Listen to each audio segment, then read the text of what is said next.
Hello, Uttarayan આવી ગઈ. દોરી અને પતંગની ખરીદી થઈ ગઈ હશે. ચાઇના દોરી પણ ઘણાએ લીધી હશે. પણ શું તમને ખબર છે, આ ચાઇના દોરી ફેક્ટરીમાં મશીનથી બને છે. તેના પર કાચ અને કેમિકલનું કોટિંગ કરવામાં આવે છે. તેથી તે એટલી ડેન્જર બની જાય છે કે લોકોના ગળા કાપી નાખે છે. ઘણા બાઇક અને એક્ટિવા સવારના મૃત્યુ પણ થઈ જાય છે.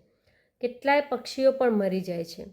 વળી આ ચાઇના દોરી જે બાયોડિગ્રેડેબલ નથી હોતી, તે કેટલાય વર્ષો સુધી જમીનમાં ડિકમ્પોઝ થયા વગર પડી રહે છે, જે જમીન અને પાણીનું પ્રદૂષણ કરે છે.